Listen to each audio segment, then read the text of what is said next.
got me a new camera. What's happening, YouTube? You're in the building with the Life Gain Avengers, the current culture. It's me, your boy Lamont. It's your boy, the living legend Larry. And you know how we do on this nighttime show. We're like the dinner club. We bring you all kinds of good stuff from throughout the day. Lots of topics that go from Hollywood, movies, TV shows, to politics, to making you money. My brother Larry. We might even talk about foot fungus. You just never know. You never know. You never know. Larry, we've talked about murder hornets. You know? you know, we've talked about 911 calling Karens on this show. You know, you never know what you're going to get on this show. And we do enjoy when you all get involved in the comment section, give us your feedback.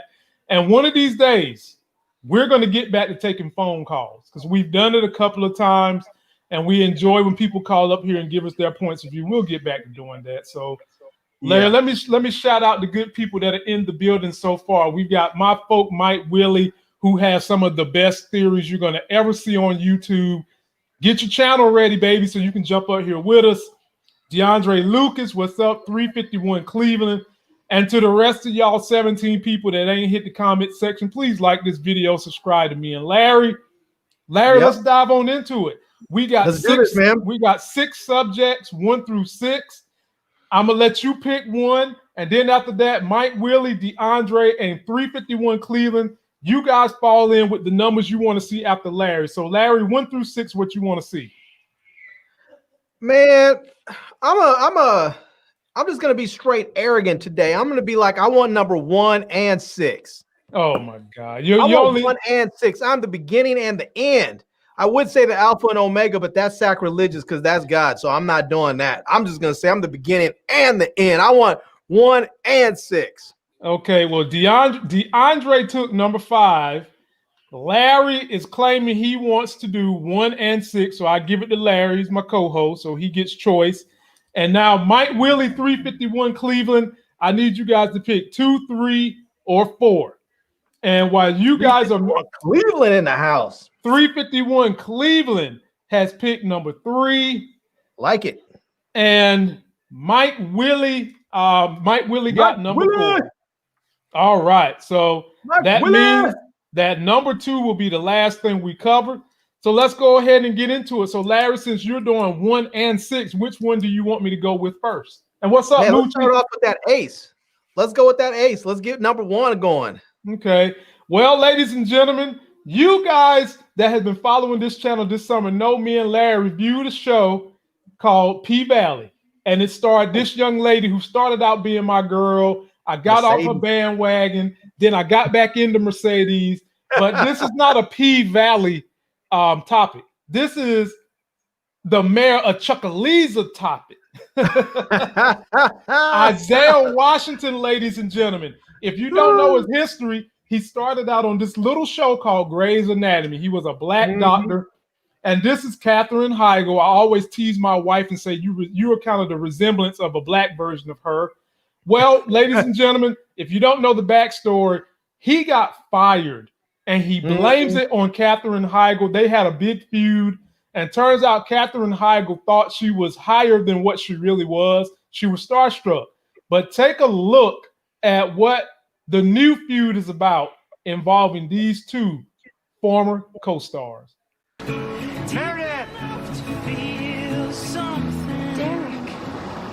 Okay, so Patrick Dempsey is back on Grey's Anatomy and Isaiah Washington is feuding with Katherine Heigl. Seriously, what year is it again?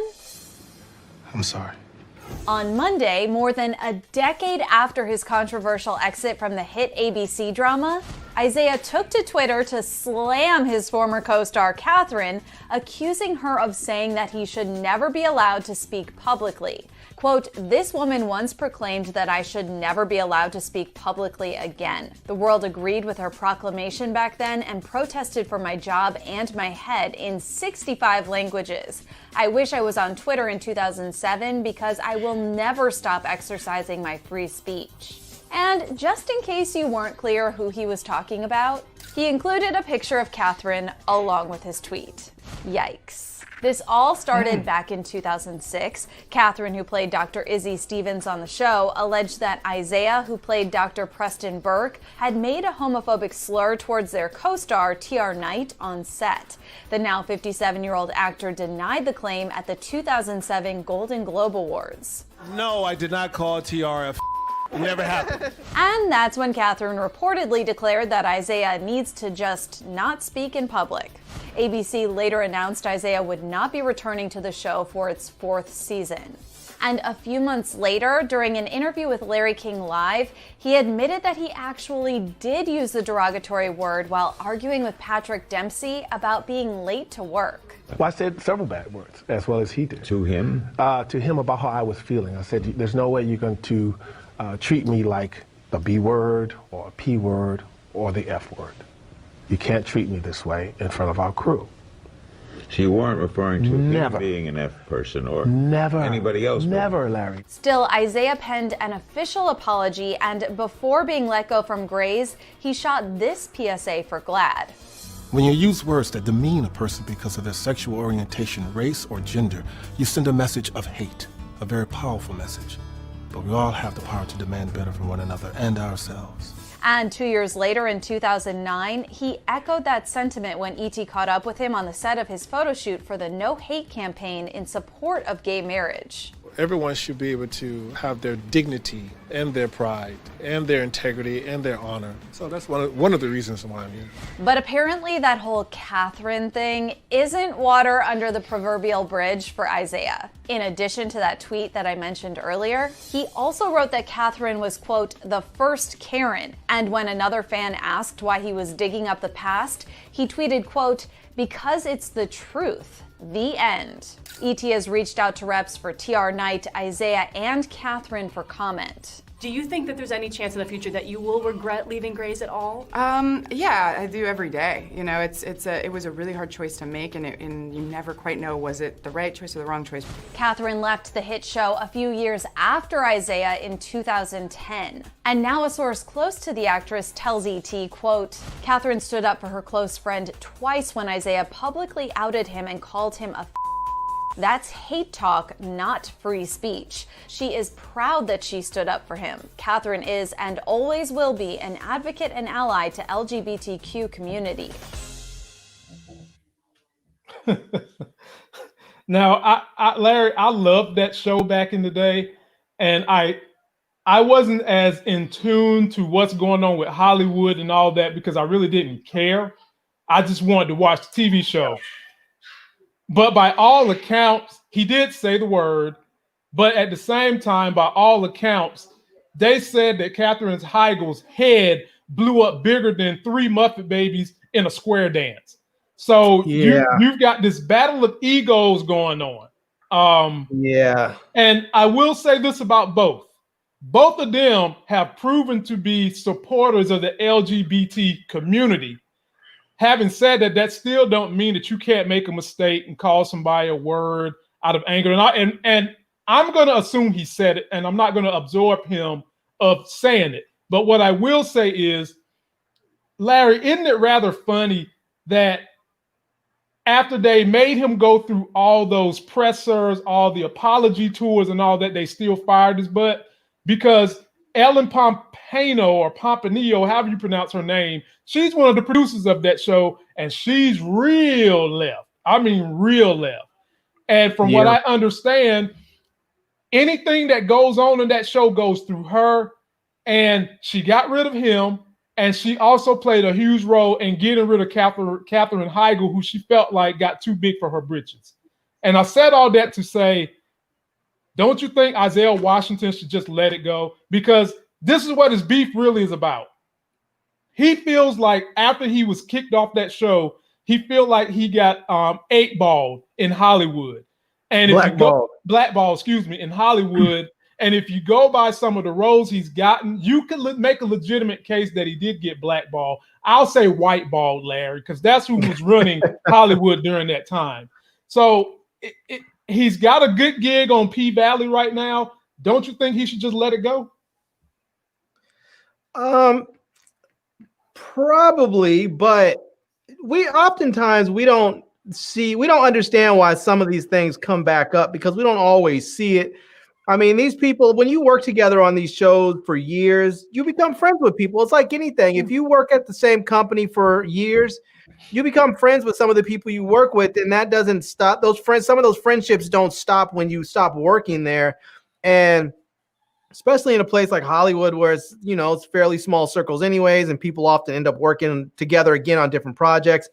I wouldn't be surprised if he's still friends with some of his former co-stars, and someone probably said, hey, you know, I was at a party and what's her name was saying something, or I was, you know, talking to so-and-so and she brought your name up and said something. I can't imagine that dude was just sitting around and all of a sudden just randomly decided to bring it up. That just, there's probably something that there was probably some reason that caused it to come back up. But I mean, to be honest with you, both of them need to let it go. I mean, he said something that he shouldn't have said, and ended up unfortunately costing him his job. Yeah. And then you have her. And I do remember when she left and people did talk about her head got really big because she started thinking, oh, I'm going to be a big movie star. Yeah. And people thought she was going to be the new hot blonde chick that was going to be out there doing all these big budget movies. And then it turned out that she did like one or two rom-coms that were like, one was halfway successful, the other one was mostly a flop, and then her career sort of sizzled after that, or just fizzled. Larry, let's just keep it real. Let's just keep this thing real, because that's what people listen to us keep it real. She was not that good of an actress. Now, mind you, I like her to a point, but Larry, in terms of acting acumen, she was not that good. Apparently, she thought that being a blonde bombshell was going to do it for her, and she got her butt out there and realized that it takes more than just being a pretty face to make it happen when they want you to be carrying a show. And that's just being honest. And like I said, I rocked with everybody on Grey's Anatomy, but I even seen her in interviews talking as if she was the queen of Dawn. I mean, like, come on, chick. No, you haven't done nothing yet. And then the way that she was able to try to say that, turn this thing on the show, she basically said something along the lines of they didn't want to commit to the contract demands. Well, hell, you're not going to get more money than Ellen on the show. Ellen getting 3 checks for that show. You're not going to get more money than her. And lo and behold, Larry, the show has still been going on a decade after they fired her. And here's the thing that's different, I think, with Ellen Pompeo, I think her last name is that the show is named after her. She is the title. She's the title, character of the show. And so when you start talking about, oftentimes this is what apparently is said in Hollywood. They say that the first season, the actors work for you. The second season, you work together. The third season, you work for them. Because by the third season, these actors know that they have real power and they can say, I want a producer, I want a producer credit. I want more more creative say over what happens in the writing room, or I want this, I want that, I want more money. And they can do this because they know that the show is successful. It's getting picked back up. There's a fan base, all that. Well, that works when you're not on a big ensemble show. If you're on a show maybe like Friends where everybody's equal, then yeah. Or if you're on a show like, what's that one? Everyone Loves Raymond, sure. But when you're on a show like Grey's Anatomy where there's like 25 different actors, nah.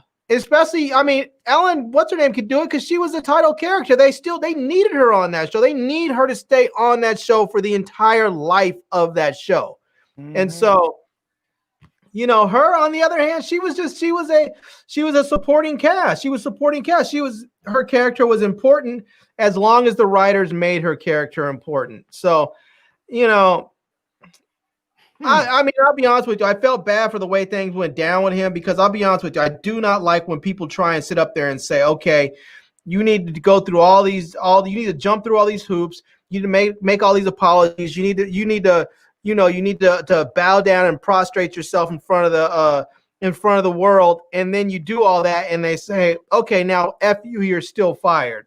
I don't like that. He said what he said. He made his apologies. there's no reason why they should have fired him. They should have said, look, you're gonna have to play maybe a back seat. We're gonna reduce your role a little bit for a season to let things cool off. Then we'll bring you back in if everything's cool. But I don't think they should have fired him. But I do feel like in a lot of ways they sort of blackballed him in Hollywood for a few years, because the whole thing with saying something anti-gay was really at that time was just like, I mean, it's still a no-no, but it was really hot at that moment. It was right before the Me Too stuff, and everybody was all anti-gay at that, against the anti-gay thing at that time, which, but I think what happened is that you taught some of these people, moving forward. I'm not saying shit. If you catch me saying something or I said something and you have a problem with it, I may apologize, but I might just not say shit, because I may go out there and apologize and make all these gestures, and then you still fire me. I think evidence of that is what we saw with Kevin Hart. Kevin Hart, they came back and said, "Oh no, you can't do the Oscars." And we had this big campaign that was out there about Kevin Hart, no Oscars or some crap like that. And he was like, "Cool, I'm not going to do it." And people were like, "Are you going to apologize?" He was like, "Apologize for what? For jokes I made 10, 20 years ago, 15? No, I'm not apologizing for that." He was like, "I wouldn't make that joke today." He was like, "But I made that joke back then. I'm not apologizing for that." And and I think things might be different if people felt like making a true and sincere apology actually meant something to the person they were apologizing to the community they were apologizing to. But if they're just going to take that apology and smack you down with it, a lot of people are like, "I'm just not going to make it," Yeah, and I think for him in his mind and stuff like that, he was probably like, "Look, my apology's already been made, because for me, my apology is not doing those types of jokes anymore. And I haven't been doing those jokes for the last, decade." So no, I mean, as far as, do you want an apology? There it is. There's a whole decade of apologies by me saying, I recognize those jokes were wrong. I recognize they're offensive to your community, and I have since stopped making them. So we'll pin it there, Larry.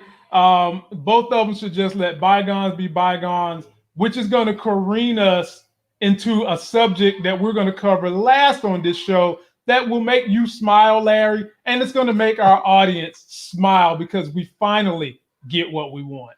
So all right. Larry's next story was number 6, and it involves this monster of a company right here. Larry, what kind of car is that? Man, that's probably a X-Wing. Come on, man. You sat in a car like that before. What is that? Is that the electric Mustang? Hell no, man. That's a Tesla. You done sat in my car. That's that new candy. That's that new electric candy car. Whatever, man. Here we go. Ladies and gentlemen that have followed me and Larry for stocks. I know my family Tressa has followed us for stocks. And Tesla kind of helped add some icing to my cake that I've been baking for years in terms of freedom financial ability. So when the coronavirus hit, me and Larry decided, hey, I know you do some stocks. Why don't you start talking about it, telling people how you make your stock picks and all that? And I did. And one stock tip I gave everybody back then was to buy at least a couple of shares of Tesla, sit on it and wait.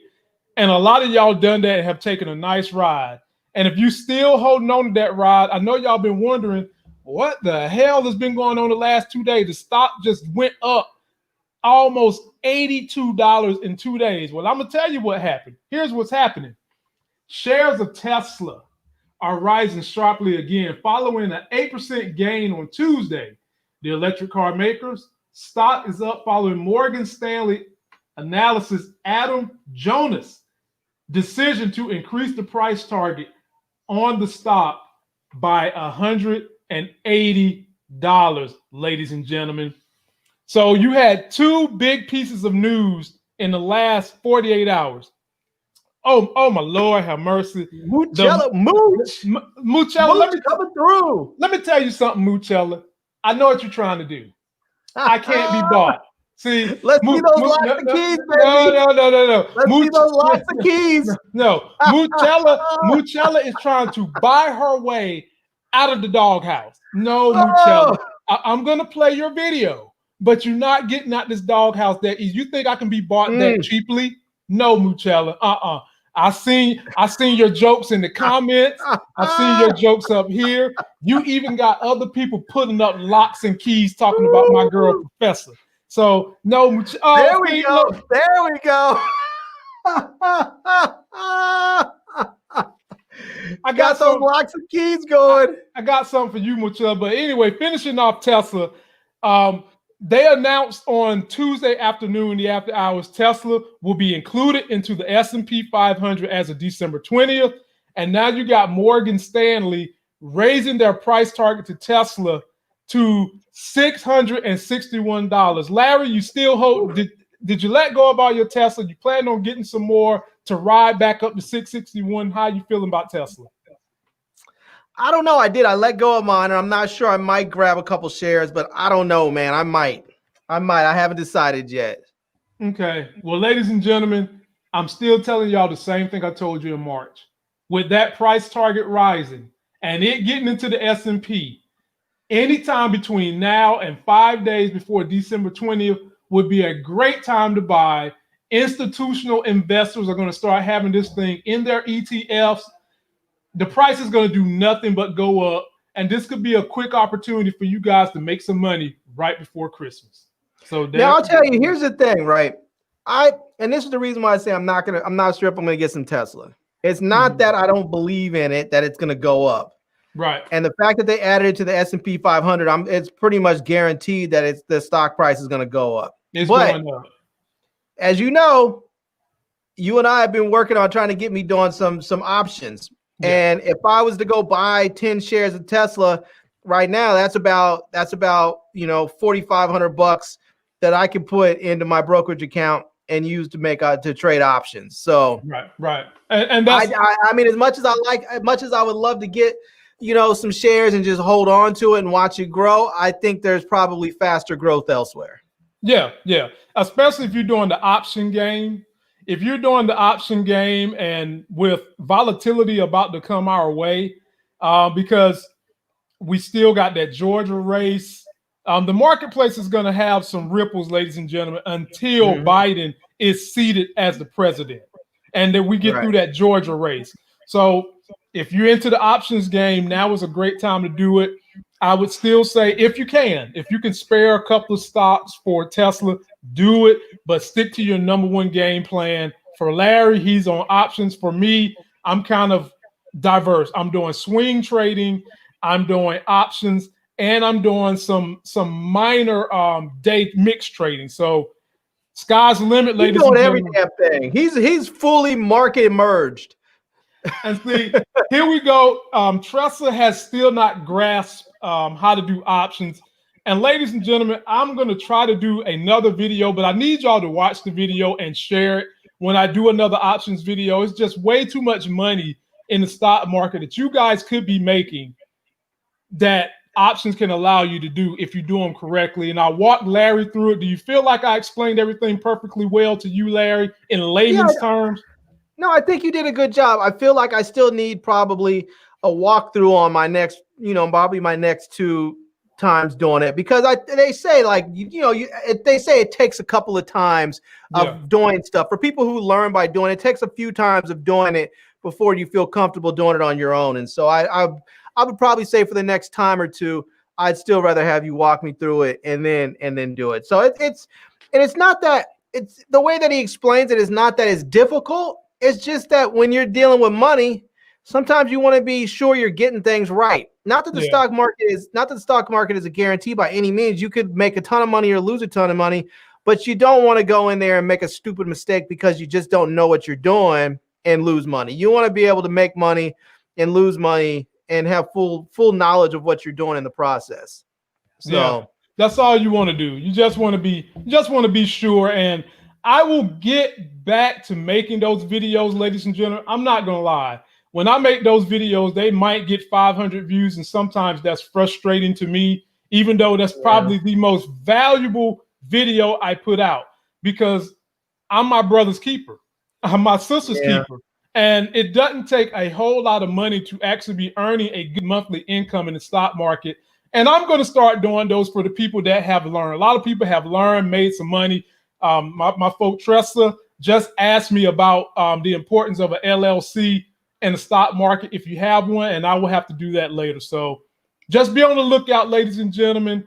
I will make sure I get back to those videos for you guys. So yeah, if you want to make a lot of money just go ahead and make a video about how to get movies on the Fire Stick, and everybody will watch that garbage. Yeah, I'm not doing that. I'm good. I'm good, and I'm good, man. Moving on to, let's see here, Mike Willie. He picked number 4. Mike Willie, big Mike Willie in the house, and number 4 deals specifically with YouTube.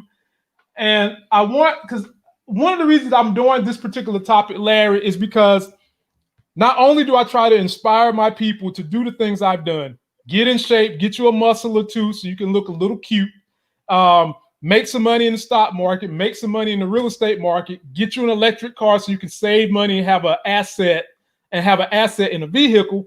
But also I've encouraged a lot of people, Larry, to start doing YouTube channels because we have such a lively group of people that follow us. I feel like they have just as much knowledge of all these TV shows, movies, and subjects that we cover that they could do it too. Well, this is what you guys need to know, and it makes me sick. This is why I complain about YouTube so much. YouTube will now serve ads on channels that aren't even eligible for its partnership program through creators won't earn a cut. Ladies and gentlemen, it's just madness. So, and let me explain a little bit of the background, then I'll show you what they released in their presser. All right. So, ladies and gentlemen, when you first get on YouTube, you've got to have 1,000 subscribers and 400,000 watch time minutes or hours. You have to have 1,000 subscribers, 4,000 watch hours, and there was one other requirement on there too. Oh, they got another requirement now?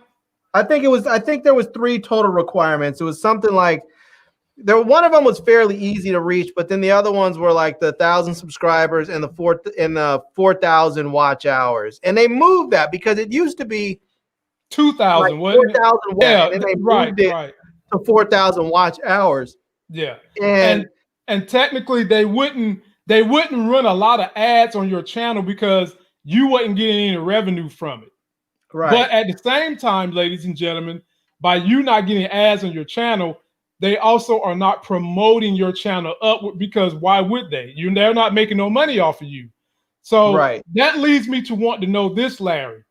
If they're going to be putting ads on your channel, does that mean they're going to be giving you a fair shake to get into the algorithm? Oh, hell no. I'm sure they're not. No. Let me read you the policy, then I'll let you jump in on it. Here's the rest of what they said. Per the first update to its terms of service since last December, YouTube said it will begin running ads on smaller channels that don't meet the requirements for its partner program, which endows eligible creators with the right to collect ad revenue from their videos. Boy, you can't make this stuff up, Larry. You can't make this stuff up in a lab. We'll begin slowly running out ads on a limited number of videos from channels not in the YPP program. That basically is the partner paid program. Reads the updated terms of service. Nothing that these channels still won't be eligible to earn a cut of any ad revenues.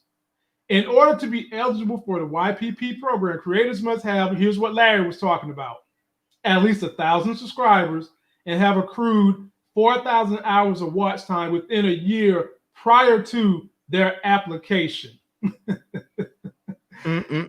While ineligible creators won't see any revenue from ads on their videos, YouTube stated on its blog that these creators can still apply to the YPP program once they hit the. That was a waste. Why'd you even put that in there? Hell, we don't care about that. Come on, man. Here's my real problem with. I mean, I have 2 major problems with this. Go for it, brother. One of them is that they're just kind of screwing people that have small channels and haven't yet met that threshold, because now they're, they're basically going to have their channels and their videos monetized without any profitability on. They're going to have their videos, with advertisement on there, but they're not going to get any of that money, And the other problem that I have with it is it's screwing over creators like you and me that actually make our money on YouTube, because when you all of a sudden now you have all these channels out there with all this content and these channels aren't monetized, and now YouTube can say, hey, we're going to throw all these millions of channels into the mix. Or maybe there's hundreds of thousands. I don't know. There's millions of YouTube channels. So and they say that they say that if you have 10,000 or more subscribers, I think they even said it was lower, like 1,000 subscribers or more, that you are like in the upper 10% of YouTubers. Now that's just crazy. But if you take all those channels that don't have enough to meet the criteria, and now YouTube is able to say to these advertisers, hey, we can sell you ads on these videos at very low rates, way lower than we could otherwise. Now YouTube can make a ton of money because all that money, all that ad revenue, they get to keep. They don't have to share it. Yep. So it may be that they're thinking, okay, well, these channels aren't going to be they're not going to get maybe as many views as some of these, creators who have, 100,000, 200,000, 1 million subscribers. But if we look at sheer numbers and we're just throwing, millions of channels at these advertisements and saying, hey, you can put your stuff on here, where in order to put your stuff on Lamont's channel with 120,000 subscribers, it's going to cost you, 10 cents an ad. Well, on this other channel, it's only going to cost you a penny an ad. Mm-hmm. Yep. So the advertisers will start to say, yeah, let's give the little guys a chance. Let's give the little dudes a chance at a penny an ad. And then YouTube just keeps on serving that up, and YouTube doesn't have to share any of that money because those channels aren't officially monetized, so they get to keep everything. So for YouTube, it's just a money game. It's a numbers game. It's a money grab, and eventually it's going to end up hurting the creators that actually make a living off of YouTube or make some of their money off of YouTube, because I think what's going to happen is we're going to start to see our ad rates drop, because some of those advertisers are going to say, nah, we don't want to be on those channels. They're too expensive. We just want to go on the other little channels, and we'll just go for numbers. We'll go for numbers. We'll go for quantity instead of quality. Yeah, ladies and gentlemen, which makes it even more pressing that when you have creators that you really love and adore, not only do you like their videos, share their videos, subscribe to their channel, but if they sell any merch or anything of that nature, support them, even maybe donate to them the way you guys have so generously done for me. Join their Patreons. A number of ways you can support these creators who try to deliver value for you. And Larry, we've got breaking news. All right. We've got Tim Windsor, by the way, since he's in the building. He said, what's up? What's up, man? Tim Windsor, my brother from another. I will definitely see you next time I see Larry. Miss Crafty Capricorn, Cleves 17, Reggie James, CJ 32, Pool, Denise Jackson, my girl Denise Jackson in the building. Miss Jackson, if you're nasty. So, oh Lord, I didn't say that. So the breaking news is, Larry, you remember yesterday we talked about Wonder Woman coming on HBO Max instead of waiting to go to the theater in the summertime, right?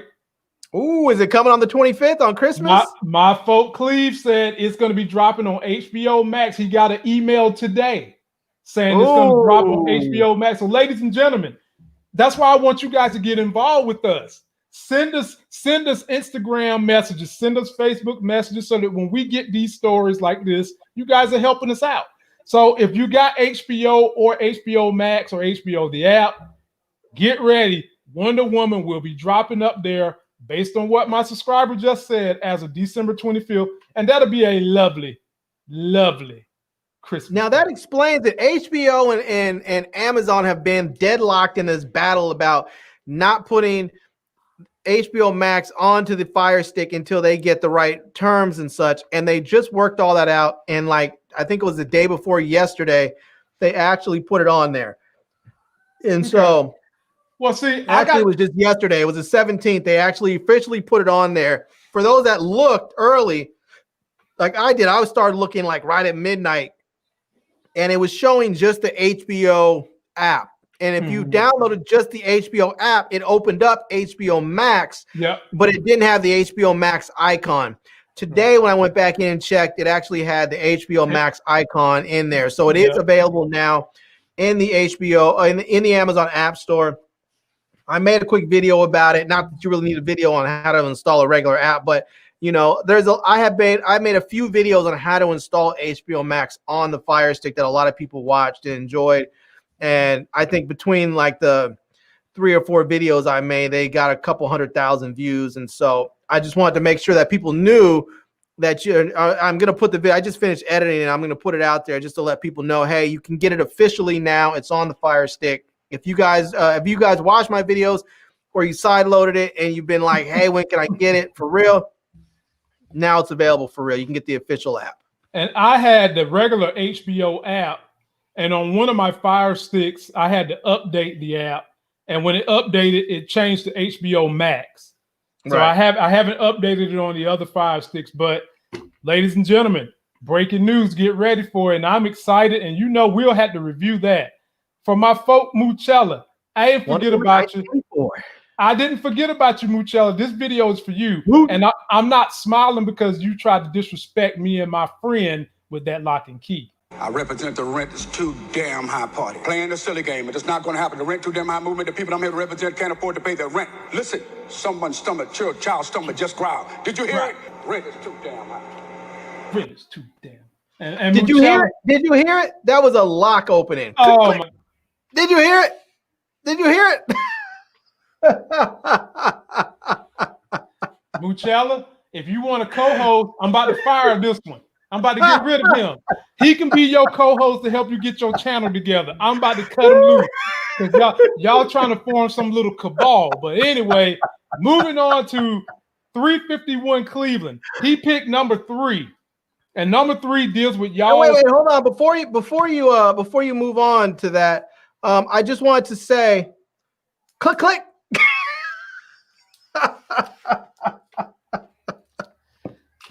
Well, let's see how much click he be doing when we talk about his favorite president, Donald Trump. Oh God, you had to ruin the mood. Oh yeah, I know how to do that. Larry, do you know who this guy is? Yeah, man, that's the election czar. That's the dude that made sure we didn't have Russians taking over our stuff. That's Chris Cribbs. And do you know what happened to him today, Larry? He got the boot. Donald Trump said, I'm tired of you telling the truth. And fired him. Fired him. So all you conspiracy people out there, and none of y'all watch this channel, that still believe there's some way Trump can win this election, let's break this thing down. This gentleman he fired was head of Homeland Security Cyber Protection and voting protection, right? He came out weeks ago and said that this was the most secure election in history. And ladies and gentlemen, he's so Republican, his underwear is red. He used to be an exec at Microsoft. Trump brought him on. Let me say that again to you. Donald Trump brought him on board. Okay? Yeah. And we know how corrupt Trump has been. We know how many lies he's told, and we've seen the level of integrity the people around Donald Trump have, which is basically as high as my grass in the middle of winter. And this man told Trump that the elections were as safe, null and void of fraud as they've ever been, and Trump fires him. But that's not the only person Trump has fired. So my question to you, Larry, my brother, why is Trump trying to strip America of all its top officials? Most of them he put in place. Do you think this is more trying to put Joe Biden behind? Do you think this is setting the booty up for an invasion or an attack on the American soil as he's getting out of office? Is it dementia? What the hell is he doing? And why are people still standing by while he does this stuff and wanting to call themselves Democratic Americans?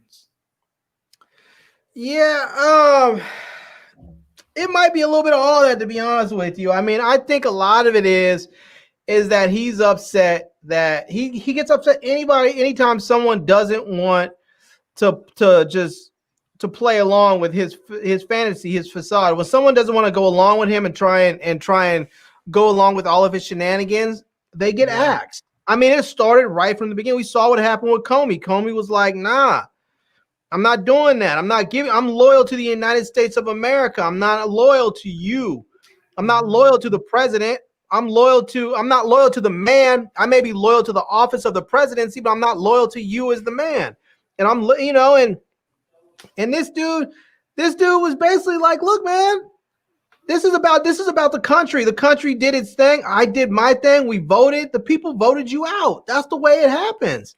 You only served one term. You can run again, and that's really what it is. The dude, I mean, Trump is just mad. I mean, is he trying to set the country up for an attack? I hope not. Because it would be ugly. I mean, you're going to have, if that happens, not only would we have to fight whatever foreign invaders are, but we would have to fight, 70 plus million of Donald Trump supporters as well. I mean, it would be horrific. It would just be a nasty bloodshed in the street, because it'd be like Civil War #2, don't you think? Which, from what I understand of military, what they want. Right? You divide and then you conquer. That's what they want. The problem is with that is that there are a lot. First of all, I don't know any country out there in the world that wants to see a civil war in the United States. Really and truly, there are some out there that may say they think they want it. They may talk about they want it. The problem is that if we have a civil war, the economy of the global economy is going to take a huge crash. It is going to tank. Like basically, you're talking about global depression, and no one wants to see that. China would be in trouble overnight. Their economy would tank overnight. First of all that debt that we hold, nothing. I mean, absolutely nothing. And they would have to hope that the American government, that America in its current incarnation would actually win, because if some other group won, or if we end up splitting if they end up splitting the country into, all that debt means nothing. I mean, absolutely nothing. One side will just simply say, that's not our debt. That was your debt to the United States of America. That country doesn't exist anymore. The Chinese economy would tank. And when that happens, their government's going to collapse, because those people out there will be like, nah, son, no, Well, ladies and gentlemen, the world. If you categorize our top trading partners, our two closest neighbors we do the most trade with, Mexico and Canada, and China comes in third. We do 14.9% of our trades, imports come from Mexico. 14.2 come from Canada, and then 14.1 is China. We are 3% of the world's population. Right. But we consume 20% of all the world's resources. Right. Let that sink in, people. We are 1/5 of pretty much everything that goes on in the world. And when you think about it, that's not a good thing.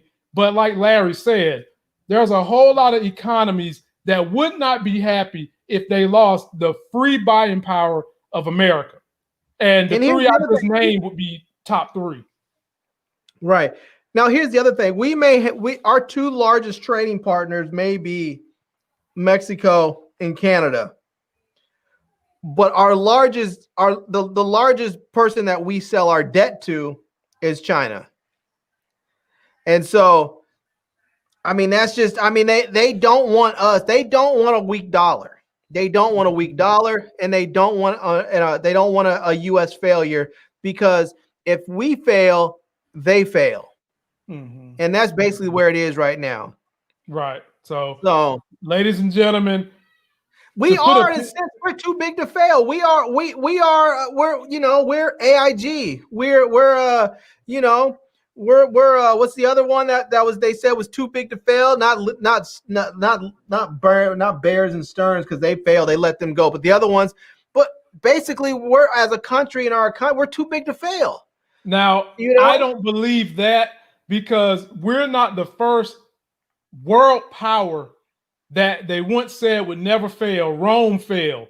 The Greeks failed. And if we don't watch it, ladies and gentlemen, the only thing that can make us fail is us.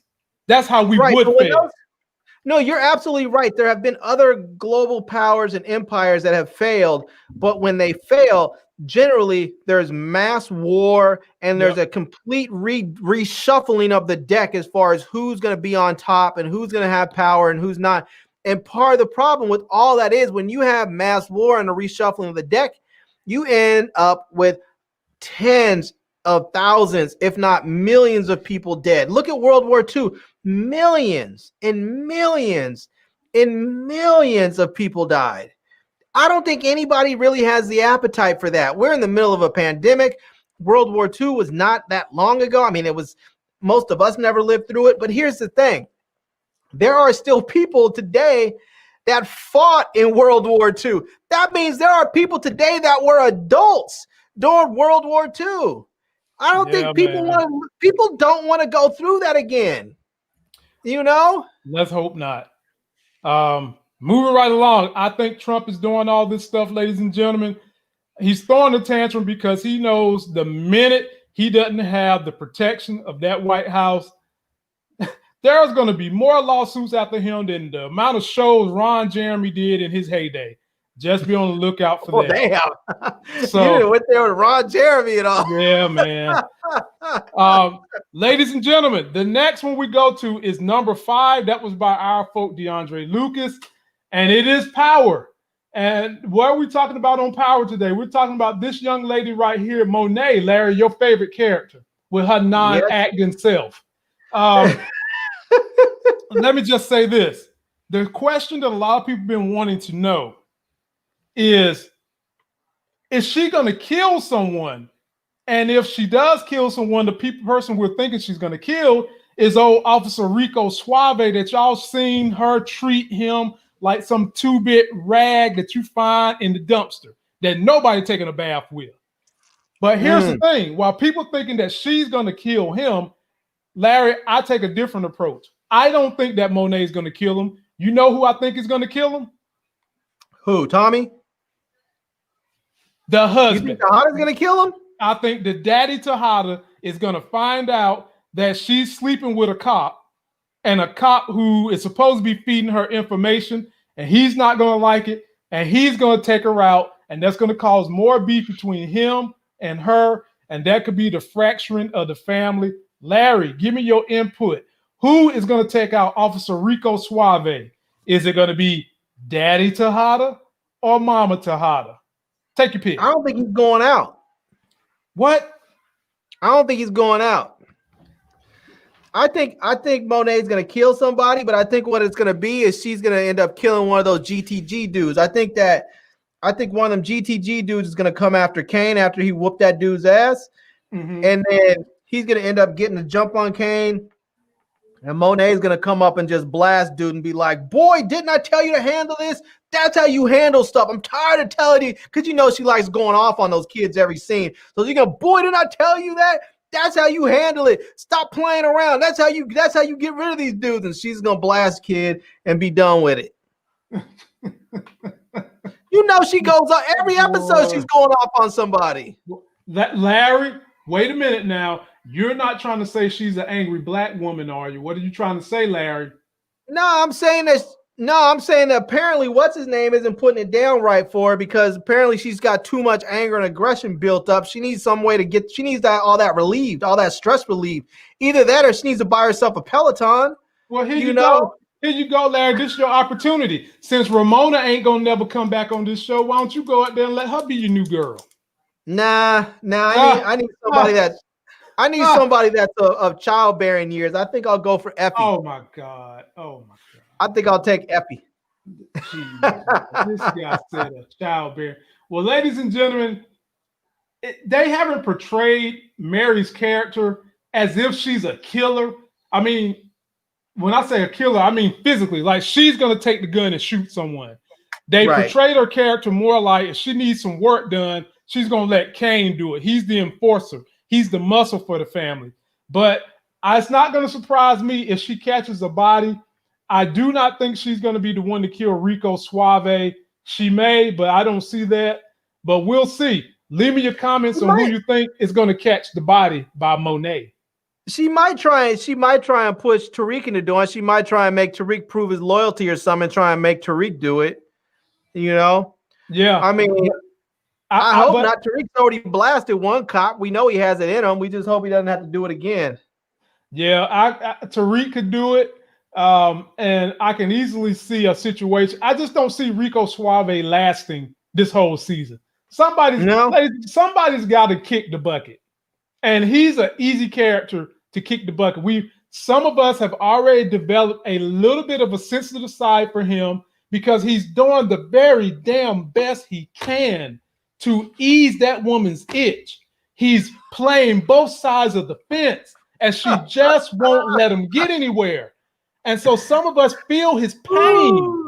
We feel his pain. And, and when you kill him, you're going to be like, Monet, you had a man who was trying to do the right thing in life. He wanted you to leave the drug game alone and jump on that officer's salary and get off that street salary, and you didn't do it, and then you had him killed. So there you go. There you go. It could be Drew, though. It could be Drew. Maybe, maybe Drew's basketball player up on campus gets upset because somebody outs him and he finds out he thinks that Drew did it, comes for Drew, and gets at Drew. Man, they played Drew's character exactly the way I thought they would. Matter of fact, there's an ex-football coach that would say the way I think about Drew. Take a look at this. Or who we thought they were. They are who we thought they were, and we let them off the hook. Drew is what I thought he was, and I didn't let him off the hook, even though some of y'all tried to come for me. I seen it, and I do not see Drew. I don't even see Drew busting a grape in a fruit fight. So in terms of him killing somebody, nah. I'll tell you what, part of the problem is that all this stuff is done because all these guys are in the drug game and they're all hustling for scraps at the oppressor's table. Mm-hmm. And I'll tell you, if brothers got down the real way, they wouldn't need to fight for scraps. And I'll tell you what would make this possible. If we had the true and righteous ruler of Wakanda out there liberating us from the oppressors.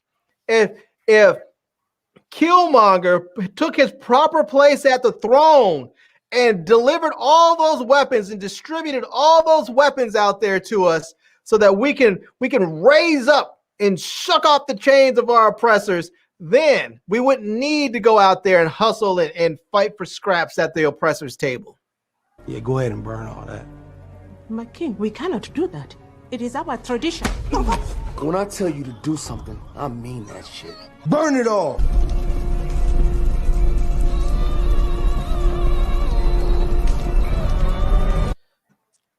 Larry, people are getting tired of you trying to pull Killmonger into anything. Shouts out to Michael B. Jordan, ladies and gentlemen. He is now people's most sexiest man on the planet. He done kicked George Clooney to the curb. And Larry, that's a come up for him, man. There is no more Killmonger. The people are tired of you and this Killmonger. Let it go. Let it go. I will say this. Hey, Auntie. Oh, my God. Ladies and gentlemen, we have made it finally to the very last subject of today. This is something me and Larry reported on weeks ago that we hope would happen. Larry, it seems like when me and you report on something, whatever we portray, it seems to happen. Can I address something in the comment section right quick? Oh, God. I know that CJ32 Pool 2 is always talking something, and this time he might have been talking something, but he might have got something halfway right. He says, Killmonger, he's asking, is Killmonger the next Black Panther or nah? Nope. Let me explain something to you. He's not the next Black Panther. He is the current Black Panther.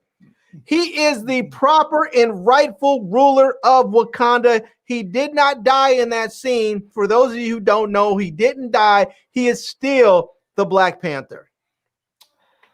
As I was saying, ladies and gentlemen, when me and Larry make predictions and prognostications on this show, for some reason, they seem to come true. Me and Larry said if you bought Tesla in March, you would make a lot of money. We was right. Me and Larry told y'all if you bought Neo, you make a lot of money. We was right.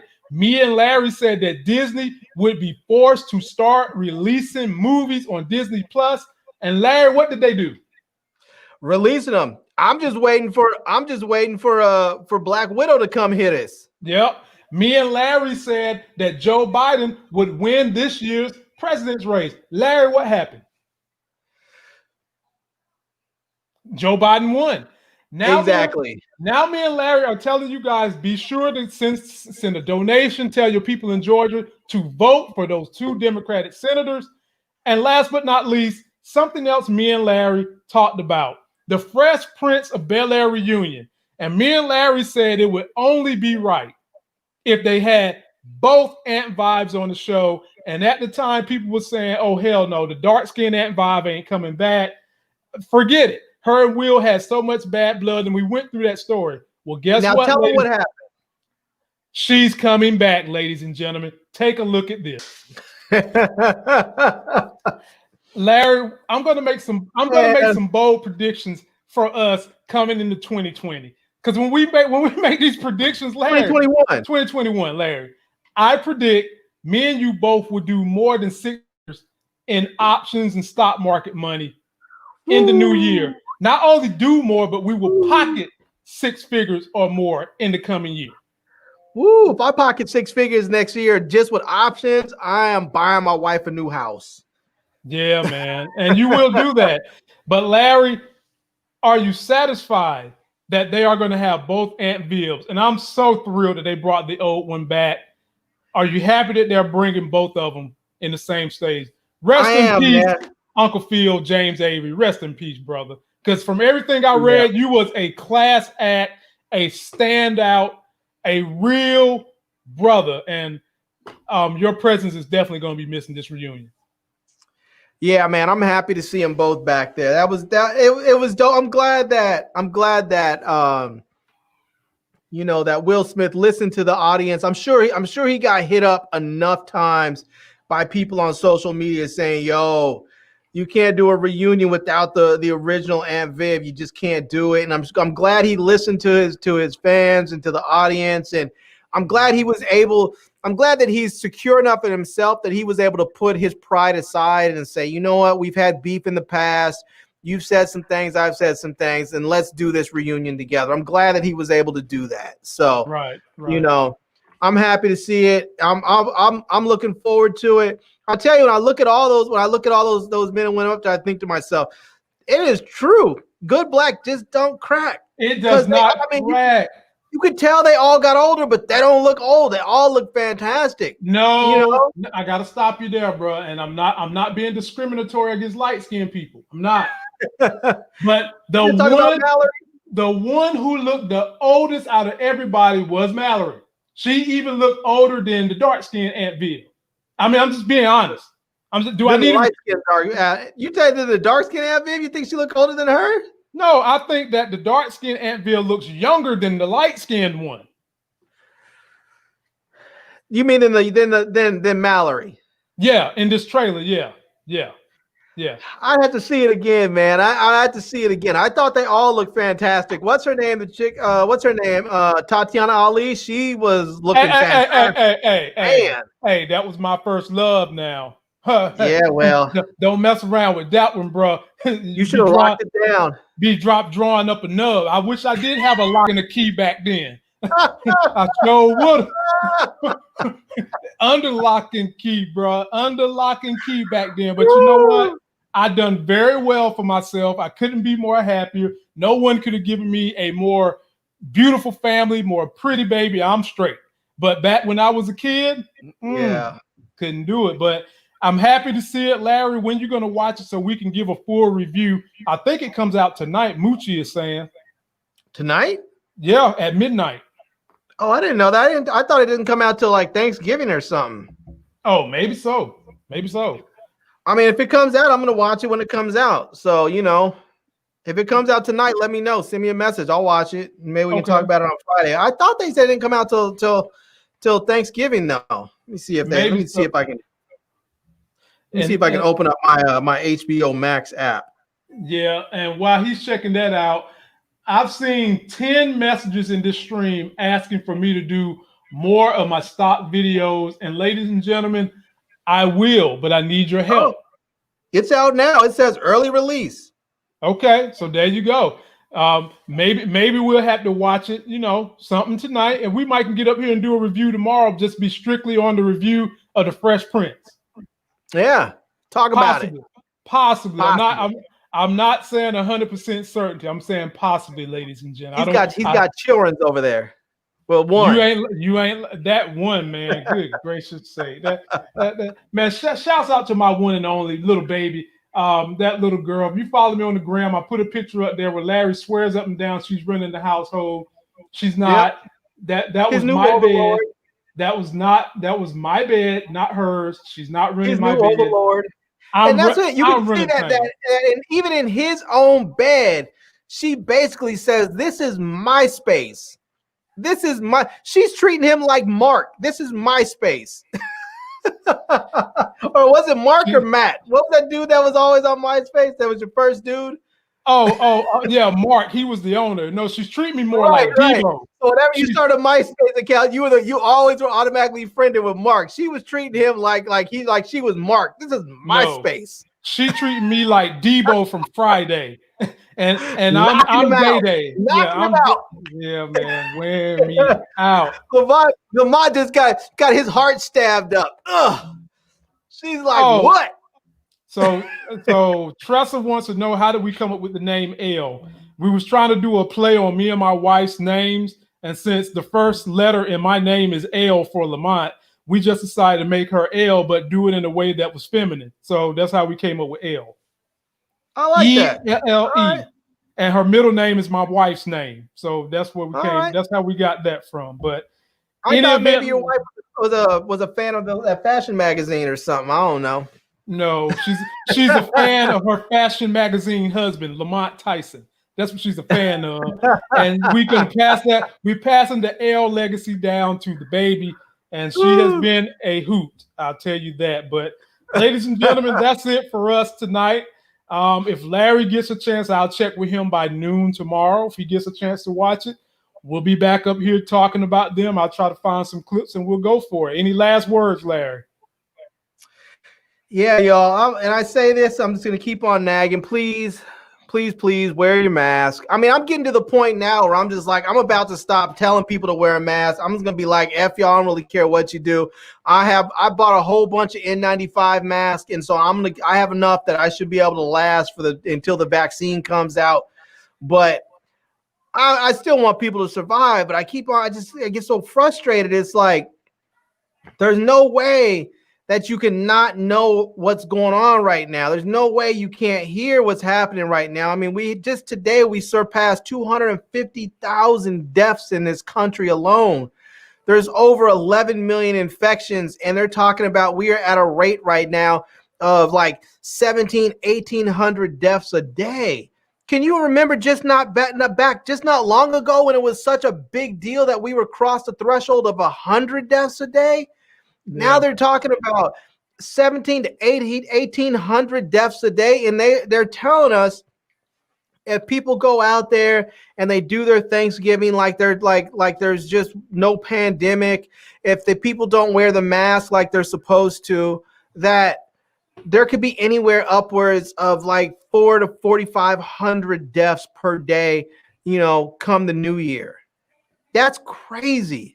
Yeah, I mean, we're not even talking that long from now. We're talking about, I mean, we're in the middle of November. We're talking about 6 weeks from the new year. Can you imagine if we go from 1,800 all the way up to 4,000 or 4,500 deaths per day? That's nuts. Larry, let's put this in perspective. Wear a mask.